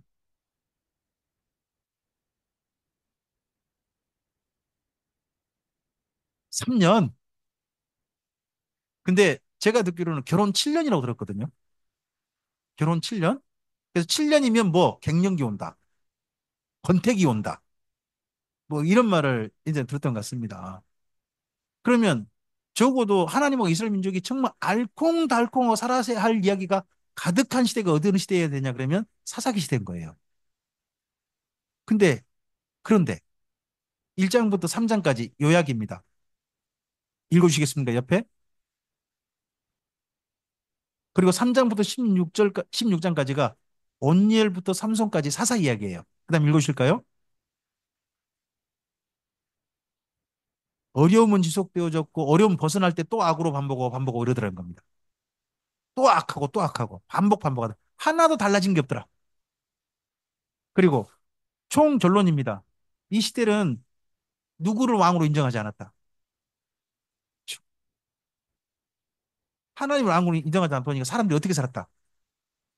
내가 옳다고 생각하는 데 살았다. 이걸 뭐래요? 이걸 어떻게 말을 해요? 맞아요. 이스라엘의 왕이 없으면 자기 소견에 옳은 대로 살았다. 내 생각에 옳은 대로 살았다. 전부 다. 이게 이런 시대로 넘어갔다는 거예요. 이렇게 넘어가는 시작을 누가 해준 거예요? 슬프게도 요호수아라는 거. 이렇게 넘어가도록 한 사람이. 자, 우리가 사사기를 잘 읽혀서 몇 가지 좀 정리해 봅시다. 첫째, 누가 죽은 후라고요? 1세대가 죽은 후입니다. 근데 사사기는 어떤 시대예요? 악의 반복이에요. 누구의 목전에서? 목전이란 말이 뭐죠? 그럼 하나님이 뭐 하고 계시는데? 뻔히 쳐다보니 또 악을 행하는 거예요. 여러분, 우리 애들이 뭐 나쁜 짓 할 수도 있죠. 또 하지 말라고 할 수도 있잖아요. 저는 우리 애들한테 예전에 아이스크림 먹지 마라 그랬거든요. 애들은 성경을 갔다 와서 아이스크림 먹지 마라 그랬어요. 근데요, 제가 먹지 말라 해도요, 누가 사줄까요? 엄마는 안 사줘요, 목사님. 예. 제가 그렇게 사주면 안 돼. 사주겠어요? 근데 문방구가 있어요, 학교 나오면. 친구들이 걸어오면서 나만 먹기 그러니까 제 아이들한테 사주는 거예요. 사주면 저희 집에서 저쪽 그 학교 가는 데까지가 한 길어요. 반듯하거든요. 정자까지 한 300m, 400m 돼요. 근데요, 예전 제가 눈이 좋았거든요. 더더구나 애들이 걸어오면 폰만 보면 누군지 알아요, 몰라요? 보이죠? 제가 걸어가도 애들이 저를 알고요. 예, 그죠? 저쪽에도 다 보여요. 근데 애들이 제가 딱 보고 있는데 누가 딱 그러는데 우리 집 누군데? 하고 눈 이러고 보는데 갑자기 얘가 손을 뒤로 확 해요. 앞을 이러고 있다가 뒤로 손을 확 한단 말이에요. 그럼 뭔 말이에요? 뭔가 내가 먹지 말한 걸 먹고 있다는 이야기 아니에요. 그럼 제가 그냥 가야 돼요? 아니면 오라 그래야 돼요? 모른 척 해줘야죠. 근데 쟤는 어떻게 했을까요? 이리 와봐. 그럼 얘가 저기서 오면서 한참 뒤에 아이스크림 놓고 있는데 눈을 이 굴렸다 저리 굴렸다 하고 제 앞에 와요. 가지고 이제 뭐야? 그러면 내놓으면서 어쩔 수 없이 내놓으죠. 내놓으면서 그럼 아이스크림 다 녹은 거 그거 있죠. 아이스케이크 녹고 그런 거 있잖아요. 내놓으면서 친구가 사줬어요. 맞아요. 친구 사줬을 거예요. 그러면 꼭 시키는 거예요. 아빠 따라서 해. 아이스크림은 아이스크림은 쓰레기다. 쓰레기다. 쓰레기는 어떻게 해야 돼? 버려야 돼요. 집 그 쓰레기 봉투 같은 게 있잖아요. 버려. 그러면 어떻게 할까요? 냅다 던지고 난 다음에 물 계단을 콩콩콩 이 집으로 올라가는 거거든요. 콩콩 말면 문을 닫고 집안 들어가는 거. 제가 아주 나빴죠. 그랬죠. 근데 누구 목전에서 그런 거 안 하려고 해야 되잖아요. 예. 근데 이스라엘 민족은 하나님 뻔히 쳐다보고 있는데 그걸 계속하더라고요. 누가? 하나님이 쳐다보는데 그 눈앞에서 이런 반복의 역사를 몇 년 했을까요? 사사기 시대를 적게는 250년 보고요. 많게는 400년을 보거든요. 중간으로 보면 300년 아닙니까? 300년을 사람만 밖에서 이 악을 반복하고 있는 거예요. 하나 달라지지 않고. 그럼 그걸 쳐다보시 하나님 속은 어떠실까요? 아니, 내 남자가, 내 여자가 살아보니까 뭔가 좀 안 좋은 게 있는데, 뭔 말을 해도 안 들어요. 똑같아. 계속 똑같아. 그럼 질리죠? 안 질리세요? 하나님도 그러신다니까요. 그 이야기가 나와요. 그 다음에 세 번째. 사사기에서 우리가 읽어야 할 건 뭐라고요? 잘 읽으셔야 됩니다. 누구를 읽으시라고요? 사사를 읽는 게 아니에요. 이스라엘 민족을 읽으셔야 돼요. 하나님께 사사를 보내신 것은 누가 달라지길 원하신 거예요. 그렇죠. 이스라엘 민족을 읽으셔야 되는데 우리는 사사기를 누구 중심으로 읽고 말아버려요. 사사 중심으로 읽어버려요. 이거 큰 오류예요, 오류. 잘못 읽는 거예요. 그다음에 중심 역할을 누가 해야 한다고요? 에브라임 지파 레인이 해야 돼요. 이 체제로 바뀌었다니까요. 근데 사사기 누가 왕이에요? 하나님과 사람 중에 특히 나. 그걸 읽는 거예요. 사사기에서. 자, 사사기 한번 몇 개 표현 특징 어느 좀 봅시다. 1장 1장 21절입니다. 읽으시겠습니까?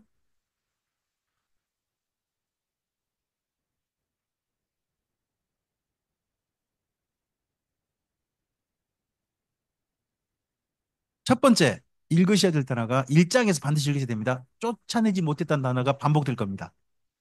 반복된 건 그냥 읽는 거 아닙니다. 반드시 밑줄 그으셔야 됩니다. 1장에서 쫓아내지 못했다, 쫓아내지 못했다, 이걸 밑줄 그으셔야 됩니다. 신약 성경으로 표현으로 가져옵시다. 신약 성경에 우리가 예수님 믿게 되면 첫 번째 하라는 게 뭡니까? 벗어 버리라.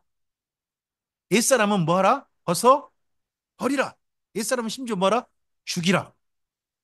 예수님과 함께 묻어버리라. 이게 표현이죠.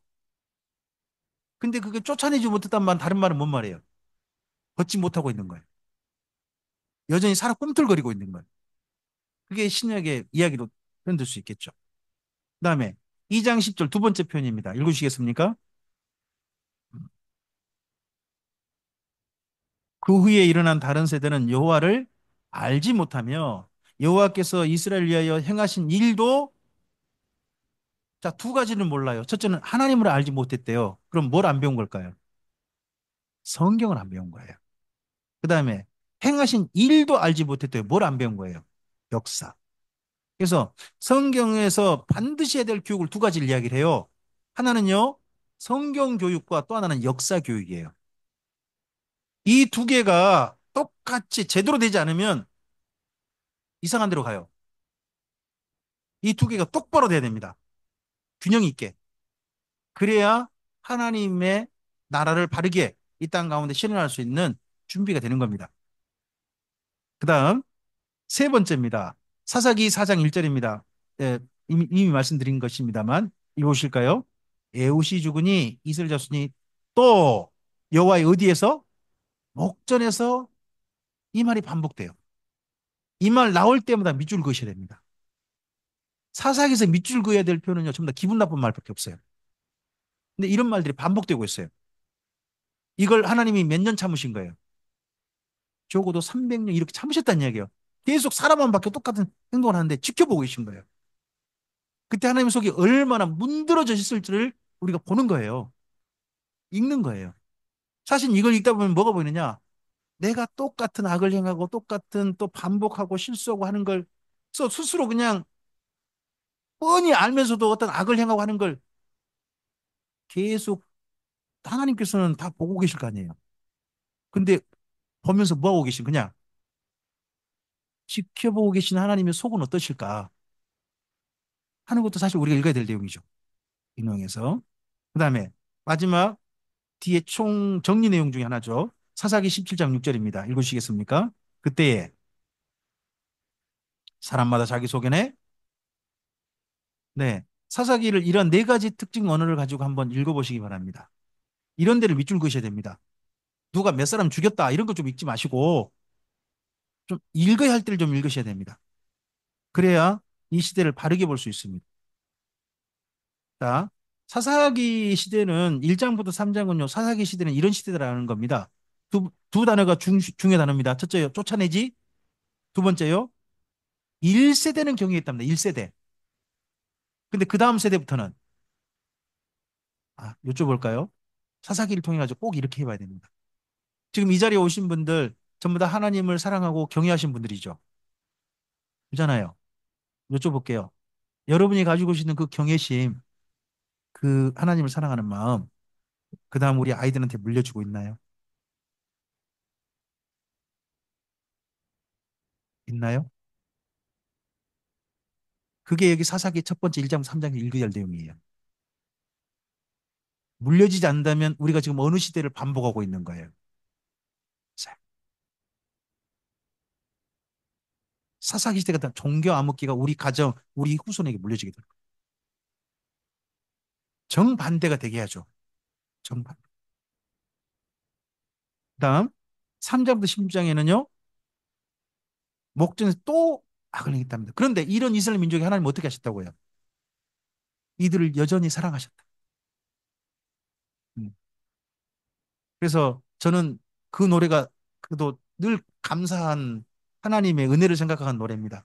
여러분 혹시 예전 유행가 중에 그런 노래 기억하십니까? 아직도 그대는 내 사랑. 누구셨죠? 그 여자분이? 조미미신가?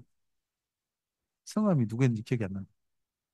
하여튼 하나님께서 여전히 이슬 민족을 사랑하시고 있는 게 보입니다. 그리고요. 마지막 17장부터 21장 사이에서는요. 읽어주실까요? 예. 사사기를 이런 내용을 중심으로 읽어보시면 사사기가 전혀 다르게 보여요.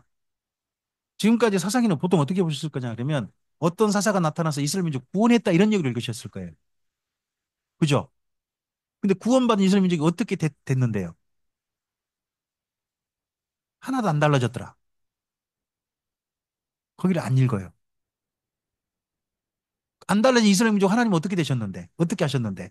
그것도 안 읽어요. 자, 하나 더 읽으시겠습니다. 여기가 지금 사사들이 등장한 지파들이거든요. 한 지파, 진짜 사사가 나타나야 될 지파인데 사사가 안 나타난 지파가 있는데 그 지파가 에브라임 지파예요. 말씀드렸잖아요. 에브라임이 장자 지파라고요. 그러면 수많은 곳곳에서 문제가 터지고 있어요. 그러면 어느 지파가 나서서 도와야 돼요? 아, 집안에 문제가 터지면 장자가 큰아들이 나서야 될 거 아닙니까? 그죠? 장손이. 근데 누가 안 나서요? 그러다가 이 문하세 있죠? 문하세에서 좀 괜찮은 사람 나오면요. 꼭 시비를 거는 데가 에브라임이에요. 예? 기드온이 조금 좀 강력해졌죠? 명성 얻으니까 누가 나서가지고 시비 걸어요? 에브라임 시비 걸었습니다. 그 다음에 또 저쪽 문하세에 입다라는 사람이 상당한 또 나라의 안정을 가져옵니다. 암몬 족속 완전히 무찔러 버려요. 그러니까 입지가 커지니까 이쪽 에브라임이 또 시비를 걸어요. 심지어 여기 가운데가 요단강이거든요. 요단강 건너까지 와요. 강까지 건너와가지고 시비를 걸어요. 입다가 근데 그냥 사람이 아니거든요. 이 사람이 조폭 출신이에요. 조폭 출신 건드렸어요, 그냥. 그랬다가 텐통 당했죠. 그래가지고 강 건넌 사람 보고 골목골목에서 다 잡았죠. 너 따라해봐. 엡실론. 그랬다가, 아니죠. 쉽볼렛. 죄송합니다. 엡실론이래. 예, 쉽, 볼렛. 해가지고 쉽이란 말을 못하고 쉽볼렛. 그러면 뭐예요? 너 이번 사람이, 그러니까 우리나라 같은 거 우리 거죠. 쌀 해봐. 그러면 살. 이러면, 그죠. 그 경제라고 해야 되는데 뭐라고 해야 돼요? 갱, 하여튼 그러면 그 지역 사람에게 나타나지 않습니까? 여기 이제 그래가지고 잡았다는 거 아닙니까? 그러니까 에이브라임이 장자 노릇 안 하고 장자 대접만 받으려고 했어요. 지금 이제 우리나라 기독교 제일 큰 교단이 어디예요? 백석이죠. 백석이 제일 크잖아요. 현재. 그죠? 그럼 누가 장자 노릇 해야 돼, 이제? 좀 대접 받지 말고 좀 합동이나 통합이나 백석이나 장자 노릇 좀 제대로 하셨으면 좋겠어요. 제발. 사사기 시대 좀 만들지 말고. 자, 이곳이 바락과 시스라가 전투가 이뤘던 다볼산 밑에입니다. 어떻습니까? 땅이. 평지 아닙니까? 이 평지를 뭐라고 불렀어요? 골짜기. 여기를 골짜기라고 부른 거예요. 그러니까 여기 뭐가 마음껏 다닐 수 있어요. 전차가. 마음껏 다닐 수 있는 곳이에요. 시스라가 전차 500대 끓고 이런 데 막 다니는 거예요. 근데 여길 이겨버린 거예요. 생각해보세요. 이런 평지에서 전차 500대 끓고 있는데 그 군대를 이겨버렸다. 이거 누구 힘이에요? 하나님이 도우심이죠. 두보라 바라기 여기서 이겨버렸다니까요. 다볼산입니다.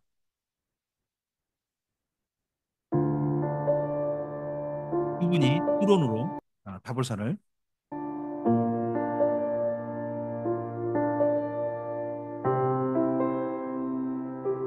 다볼산은 굉장히 깊은 것 같고요. 많이 높지 않아요. 딱 있고 굉장히 경사가 있어서 여기에 그 패러글라이딩 같은 거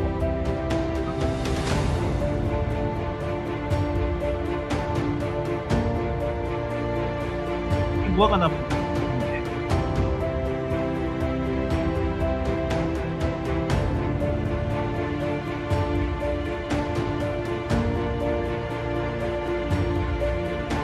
그 밑에 평지가 뭘까요?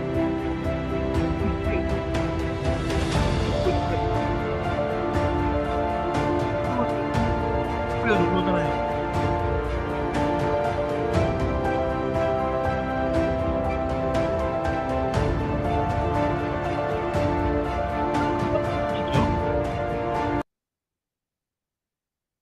여기가 길보아 산입니다. 길보아 산에 하롯샘이라는 샘이 있어요. 이 하롯샘이 유명한 게 기드온 때문에 유명해졌습니다.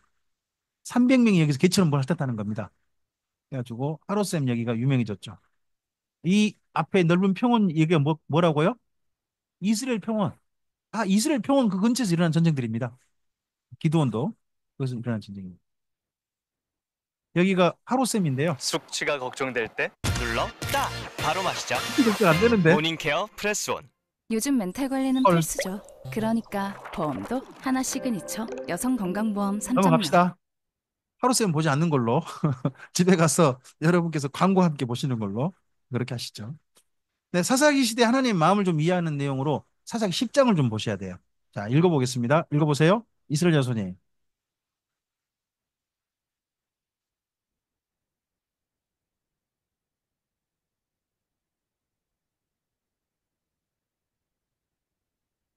여호와를 버리고 그를 섬기지 아니하므로 여호와께서 이스라엘에게 뭐 하사? 진노하사 블레셋 사람들의 손과 암몬 자손의 손에 이를 파시다는 겁니다. 자, 블레셋과 암몬 자손이면 이스라엘 민족이 어디서 공격받은 거예요? 블레셋은 서쪽이고요. 암몬 자손은 동쪽이에요. 양쪽에 다 그냥 한꺼번에 공격이 쳐들어온 거예요. 양쪽에서. 블레셋과 암몬 양쪽에서. 그러니까 요단 동편, 요단 서편 상관없이 전부 다 공격을 당해버린 거죠. 이렇게. 그때. 죄송요. 그 해에 그들이 아모리 족속의 땅에 있는 모든 이스라엘 자손을 쳤으며 18해 동안이나 길르앗이 요단 동편입니다. 요단 건너기 전 그 땅들이 그 땅이 18해나 고통을 당했답니다. 그 다음에 심지어 그뿐만 아니라 암몬 족속 어디까지 건넜어요? 그 다음요. 암몬 자손이 또 요단을 건너서요. 유다와 베냐민과 에브라임 족속과 싸움으로 이스라엘 공고가 중요한 중심 세력들이 공격을 다 당했어요. 자, 그때 계속 읽어보시죠. 이스라엘 자손이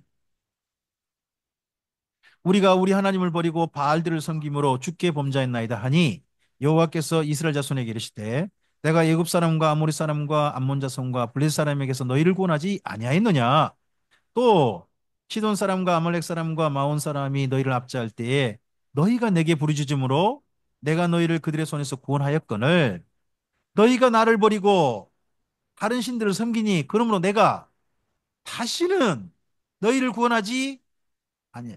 자, 이 말씀을 교리로 읽어보세요. 교리로 읽으시면 이 다음에 하나님 어떻게 하셔야 돼요? 이스라엘 민족이 더 이상 구원이 없어야 돼요.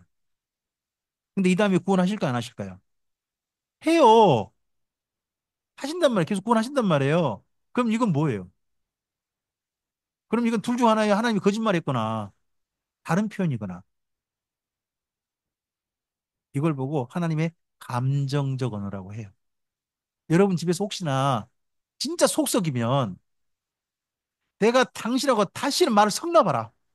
혹시 그런 생각이나 말을 하신 적 있으세요? 없으세요?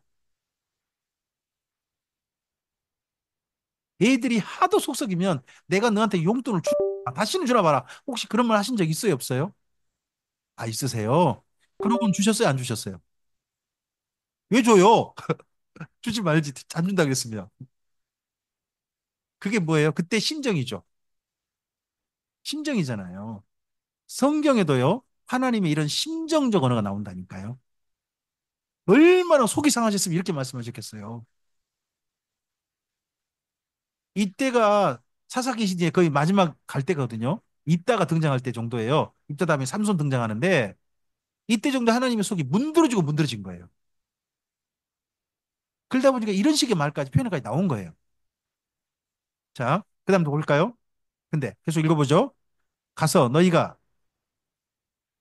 너희 환란 때에 그들이 너희를 구원하게 하라 하신지라 이스라엘 자손이 여호와께 여쭈되 우리가 범죄하였사오니 주께서 보시기에 좋은 대로 우리에게 행하시려니와 오직 주께 구하옵나니 오늘 우리를 건져내옵소서 하고 이런에도 불구하고 하나님이 가 니네 저신이 좋다며 저신 데려가 뭐하러 우리 집에 쳐들어와 응?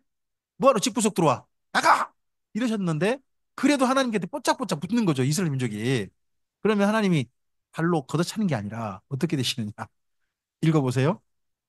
자기 가운데 이방신들을 제하여 버리고 여호와를 섬김에 여호와께서 이스라엘의 공고로 말미암아 마음에 하나님의 마음이 이렇게 쉽게 변덕을 부리시면 돼요, 안 돼요?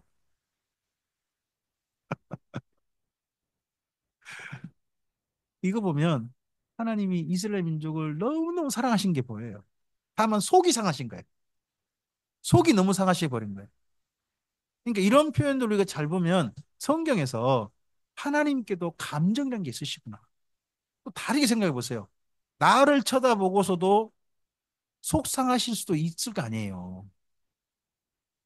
다른 사람이 문제가 아니라 네가 왜 내 속을 썩이냐 이럴 수도 있을 거 아니에요. 좀 더 잘하길 원하고 좀 더 하나님 앞에 아름답게 되길 원하시는데 그러지 못하고 나를 보고 속 썩으신 하나님일 수도 있는 거잖아요. 이제 이런 이야기를 이제 성경의 이스라엘 민족 이야기만 아니라 나의 이야기로 또 우리들의 이야기로까지 한번은 생각해 봐야죠. 그죠?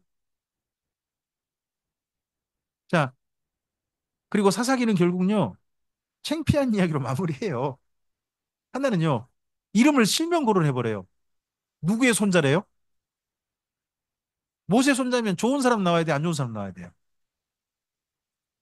근데 모세 손자가 어떤 일을 하느냐? 미간의 집에서 여호와 신상을 만들었대요. 미간의 집 어머니가 은 1200을 잃어버렸답니다. 분실했대요. 그래가지고 이 은 1200 가져가던 놈 저주를 받아버려라, 저주를 받아버려라. 날마다 그러고 있으니까요. 어느 날 갑자기 미가가 어머니한테 딱 와가지고 못 견뎠는지 이야기를 하는 거예요.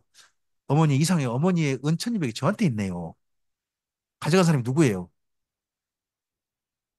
그럼 어머니가 누구를 저주한 셈이 됐어요? 어머니가 오늘 내 아들 저주받으면 안 되는데 싶어가지고 아 너는 요한께 복 받길 바란다. 복 받길 바란다. 철회 철회. 예. 복을 대신 받았으면 좋겠다. 그러면서 그러면 복 받으려면 내가 뭔가 하나님 좀 해야 될 거 아니 여호와께 좀 해야 될 거 아니냐. 그러니까 여호와한테 은 400을 바쳐가지고 은 400을 바쳐가지고 이걸 가지고 하나님께 특별한 선물을 드리고 싶다. 여호와 하나님께. 근데 그게 뭐냐? 송아지 신상을 바치는 거예요. 교회에서 헌금 열심히 해가지고 앞에다가 떡 불상을 차리는 거죠. 불상을 만들어 놓은 거지. 불상 보고 그때부터 누구라고 부르는 거예요? 예수님 하고 기도하고 자빠지는 거예요. 근데 그건 그들은 미간의 집은 잘한다고 했을까요? 이게 나쁜 일이라고 했을까요? 아주 잘한 일이라고 생각하는 거예요. 그리고 자기 집 아들 보고 제사장이 없으니까 네가 제사장 해. 하고 집에다가 이왕 신상 만든 김에 산당도 만들고 어? 그러고 딱 제사도 드리고 이러는 거예요. 그러면서 내가 이렇게 했으니까 앞으로 우리 집 뭐 받을 거다. 복 받을 거다. 그러다 그 집에 마침 또 정식 제사장이 왔네요. 레인이 왔어. 저쪽 베들레헴에서 거류하는 메인 이쪽에 와가지고요. 딱 슬금 가려고 하는데 어디서 왔어? 예, 베들레헴에 왔는데요. 즉 어떤 뭔 사람이요? 저 레인입니다. 레인이요? 우리 집에 마침 레인 필요한데 어떻게 우리 집 살라오? 어유, 살기시면 너무 감사하죠. 이 정도 월급도 줄게요. 감시합니다, 감시합니다. 근데 아버지 집에 들어가 보니까 딱 누구 보고 여호와라 부르고 있어요? 은으로 송아지 만들어 놓고 그 송아지 보고 뭐라고 불러요? 여호와라 부르는 거예요. 그럼 레인이 뭐라고 가르쳐 줘야 돼요? 그럼 레인은 어떻게 쓸까요? 송아지가 여호와가 맑은 간에 자기가 월급 주고 살게 준다니까 그만 그냥 사는 거예요. 그럼 제사도 정식 드려줘. 송아지 보고 자꾸 누구라고 불렀을까요? 여호와라 불렀어요. 그 사람이 누구라고 실명 거기 보세요. 모세 손자 요나단이라니까요. 이 사람이 그런 짓을 했다고요. 근데 이 집에 단 지파가 자기 땅들이 없어가지고 저 북쪽으로 땅 한번 찾으러 가면서요. 이 집 들렀어요. 혹시 신께서 저희한테 어떤 길을 좀 안내하실 수 있을까 했더니 그 송아지 가리키면서 신께서 여호와께서 당신들의 길을 인도하실 거예요. 반드시 여러분이 살 때 찾을 거요 했더니 그 송아지의 점지를 받았나? 올라가서 북쪽에 라이스라는 데를 만났대요. 가봤더니 라이스는 서로 주변 세력하고 연결된 데도 아닌데 평안하고 살기 아주 좋은 땅이더라는 거죠. 그럼 저 사람들 싹 죽여버리고 우리 거기 차지하면 우리 땅 좋은 땅 되겠더라. 이 땅 누가 이 땅을 주셨다. 미간의 집에 있는 그 송아지가 주셨다. 해가지고 자기 집한테 가가지고 단지파 600명이 올라가면서 일부러 미가 집 들르는 거예요. 누구 모셔가려고? 여호와 모셔가려고. 그 여호와가 뭐예요? 은송아지. 은송아지 모셔가면서 이게 잘한 짓거리라고 하는 거예요. 그럴 때 이 은송아지가 있어야 그동안 월급 받고 살았던 사람 있잖아요. 모세 손자 요나단. 이 사람이 왜 가져가요? 자기 직장 이렇게 시켰잖아요. 그러니까 청빙이 갑자기 들어왔어요. 아, 미간의 집 말고 우리 집합제사 장하라고. 아니, 우리 교회가 지금 한 40명 조금 넘게 예배하고 있는데요. 40명 정도 예배하는데 한 250명, 300명 되는 교회에서 저한테 청빙 들어오면 제가 가야 됩니까? 안 가야 됩니까? 고마워요. 고마워요. 우리 교회 성도중 가란 사람이 한 사람도 없었는데 나 가란 소리 나 처음 들었어요. 산책 가도 가란 사람이 없더만. 근데 제가 처음 들었어요. 처음 들었어요. 이 사람이 청빙 받고요. 청빙 받고 좋다고 가버렸어요. 좋다고 가버렸어요. 미가리 지금 쫓아다가 도저히 이거 힘이 안 되겠으니까 그냥 포기하고 돌아가고 해가지고 이 사람이 단지파랑 함께 올라가가지고 단지파가 나중에 민족이 멸망당하고 그 지파가 멸망당하고 포로로 잡혀갈 때까지 요나단의 후손이 거기서 은송아지를 바라보고 여호와라 부르면서 섬겼더랍니다. 이 사람이 누군데? 모세 손자인데 이 짓거리를 하더라. 이런 시대가 어느 시대? 사사기 시대였다는 거예요. 첫째 그 이야기를 하고 두 번째 이야기는 에브라임 실로의 레인으로 그래요. 자, 여러분 사사기 19장 18절 좀 가보세요. 사사기 19장 18절 좀 가보세요.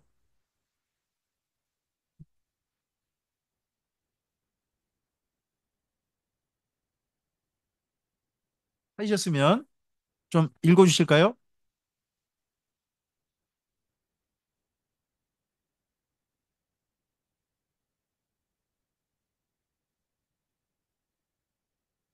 이제 여호와의 집으로 가는 중이다 그러죠. 에브라임 산지에 있는 여호와의 집이 어디예요? 실로예요. 근데 실로 출신, 실로에서 사역하는 레이인이면 그 당시 최고 레이인 중에 한 사람인 거예요. 예? 생계도 보장되고 그런 사람이에요. 근데 그 사람이 첩을 들여. 첩 찾으러 또 베들레헴 갔다가 오다가 그 기브아에서 험한 일 당하죠. 험한 일 당하 첩이 죽었어요. 그죠? 첩을 12토막 내가지고 지파 한두 바퀴 보내가지고 전부 다 사람을 실로로 모은 거예요. 모아가지고 뭐 하는 거예요? 내가 이래봬도 에브라임 실로 레인인데 내가 저쪽 베냐민 사람들 이런 일 당했는데 당신들 가만히 있으면 쓰겄어? 가만히 있으면 안 되지. 담갑으로 해야지. 저 기부하 베냐민 집안한테 저 기부하 사람들 내놓으라 해가지고 안 내놓으면 베냐민 집안 전체를 때려본다. 베냐민 어떻게 했을까요? 우리가 남이가 어떻게 기부를 내나 해가지고 베냐민 지파하고 나머지 11개 지파가 싸움 붙었어요. 붙어가지고 수많은 사람이 죽었어요. 마지막에는 어느 지파가 완전히 죽임당했어요? 베냐민이 600명 남고 싹 죽었어요. 시오나, 원유야, 다비드야, 너네 다 죽었어요, 그때.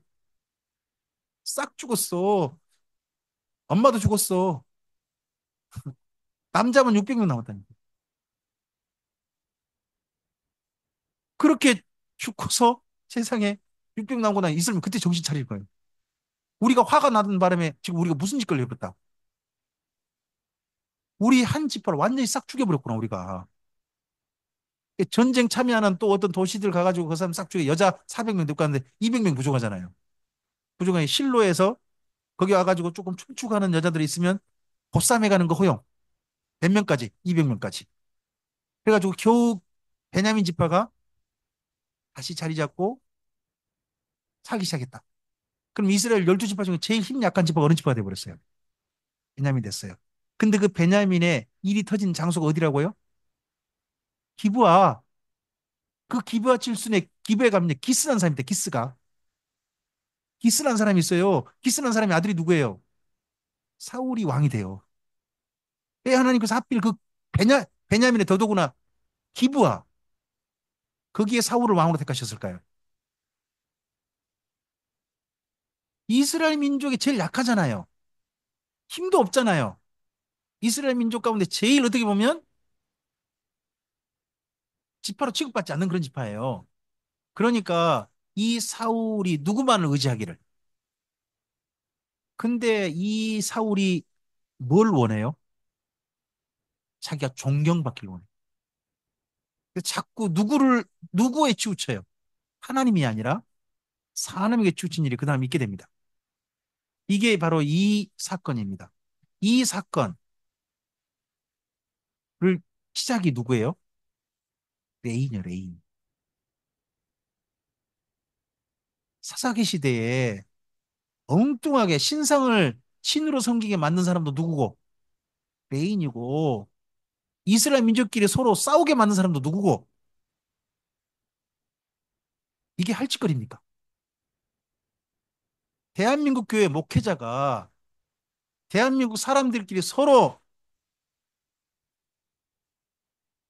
죽일 듯 만드는 그런 목회자 있다면 그 사람 사사기세가 똑같습니다. 그런 사람들을 하나님이 가만두면 안 됩니다, 진짜. 이런 사람들 때문에 종교 암흑기가 오는 겁니다. 참 답답합니다. 아, 저도 갑자기 열불이 나네요. 죄송합니다. 네. 잠깐 분을 좀 식혀야 될 것 같습니다. 네. 사사기를 좀 정리하고 잠깐 쉬도록 하겠습니다. 자, 사사기 시대를 몇 가지 원인을 좀 꼭 기억하셔야 됩니다. 왜 이런 사사시대가 왔는가? 1번 읽어주세요. 두 번째는요? 세 번째는요? 정착 세대가 그냥 정착만 하고 교육을 못한 거예요. 그 다음, 네 번째요? 그냥 전도당해버린 거죠. 그 다음, 다섯 번째요? 여섯 번째요? 일곱 번째입니다. 여덟 번째요. 여러분 보시면 한 가지 문제만 여러 문제가 총체가 돼가지고 종교 암흑기가 옵니다. 대한민국 교회에 한두 가지 문제만 있어가지고는 절대 암흑기 안 옵니다. 하지만 여러 문제가 함께 종합되고 하면요. 반드시 암흑기 옵니다. 사사기를 그래서 우리 잘 읽어야 됩니다. 이런 시대로 가지 않기 위해서라도. 네, 잠깐 쉬겠습니다.